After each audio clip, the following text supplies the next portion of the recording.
Hello hi ನಮಸ್ತೆ ಎಲ್ರಿಗೂ. ನಾನಿವತ್ತು ಕಡಬ ತಾಲೂಕಿನ ನಾಕೂರು ಗಯ ಅನ್ನುವಂಥ ಒಂದು ಸ್ಥಳದಲ್ಲಿದ್ವಿ. ಇಲ್ಲಿ ಮೊದಲಾಗಿ ಆ, ಆಕಳು ಕರುವಿಗೆ ಜನ್ಮ ನೀಡಿದ್ರೆ ಮೊದಲ ಹಾಲನ್ನು ಇಲ್ಲಿ ಬಂದು ಆ, ನೀಡುವಂತ ಒಂದು ಪದ್ಧತಿ ಇದೆ. ಆ, ನೋಡಿ ಸಾಕಷ್ಟು ಮೀನುಗಳು ಕೂಡ ಇವೆ. ನಾನು ಅದಕ್ಕೆ ಒಂದು ಹರಳನ್ನು ತಂದಿದ್ದೀನಿ ನೋಡಿ, ಹಾಕ್ತೀನಿ ಈಗ.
ಇಲ್ಲಿಗೆ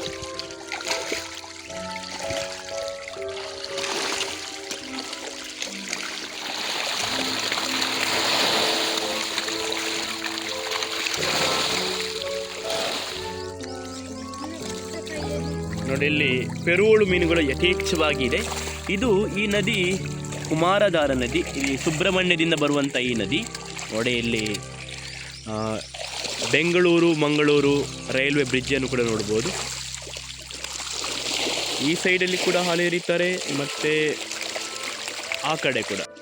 ಸುಬ್ರಹ್ಮಣ್ಯದ ಕುಮಾರಧಾರ ಪರ್ವತದಲ್ಲಿ ಹುಟ್ಟುವಂಥ ಈ ನದಿ ಮುಂದೆ ಉಪ್ಪಿನಂಗಡಿ ಸಮೀಪ ನೇತ್ರಾವತಿಯೊಂದಿಗೆ ಸಂಗಮವಾಗುತ್ತೆ. ತದನಂತರ ಅದು ನೇತ್ರಾವತಿ ನದಿ ಎಂದು ಕರೆಸಲ್ಪಡುತ್ತದೆ. ಈಗ ನೀವೆಲ್ಲ ನೋಡುತ್ತಿರುವಂಥ ಈ ಒಂದು ಜಾಗ ನಾಕೂರು ಗಯ ಎಂದು ಕರೆಸಲ್ಪಡುತ್ತದೆ. ಗಯ ಎಂದರೆ ಬಹಳಷ್ಟು ಆಳವಾದಂಥ ನೀರಿನ ಪ್ರದೇಶ. ಈ ಒಂದು ನೀರಿನ ಆಳದಲ್ಲಿ ಶ್ರೀ ಗೋಪಾಲಕೃಷ್ಣನ ದೇವಾಲಯವಿದೆ ಎನ್ನುವುದು ಇಲ್ಲಿಯ ಜನರ ನಂಬಿಕೆ.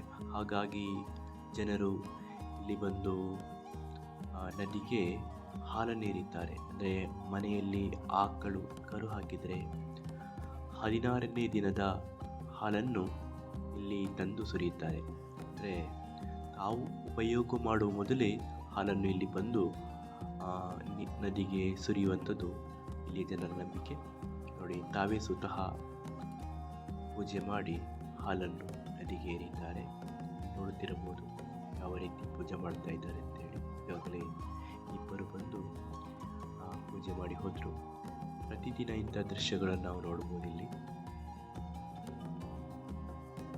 ಈ ಒಂದು ಪ್ರದೇಶದಲ್ಲಿ ನೀರಿನ ಆಳ ಎಷ್ಟಿದೆ ಅನ್ನೋದು ಯಾರಿಗೂ ಗೊತ್ತಿಲ್ಲ. ಸ್ಥಳೀಯರು ಬಂದು ಈ ಒಂದು ಪ್ರದೇಶದಲ್ಲಿ ಹಾಲನ್ನು ಯಾಕೆ ನೀರಿಗೆ ಎರೀತಾರೆ ಅನ್ನೋದರ ಹಿಂದೆ ಒಂದು ರೋಚಕವಾದಂಥ ಕಥೆ ಇದೆ. ಇಲ್ಲಿಯ ಒಂದು ಜನರ ನಂಬಿಕೆ ಏನು ಅನ್ನೋದರ ಬಗ್ಗೆ ನಾನು ಮುಂದಿನ ವಿಡಿಯೋದಲ್ಲಿ ತಿಳಿಸ್ಕೊಡ್ತೀನಿ. ಅಲ್ಲಿಯವರೆಗೆ ಎಲ್ರಿಗೂ ಕೂಡ ಟೇಕ್ ಕೇರ್, ಬಾಯ್ ಬಾಯ್.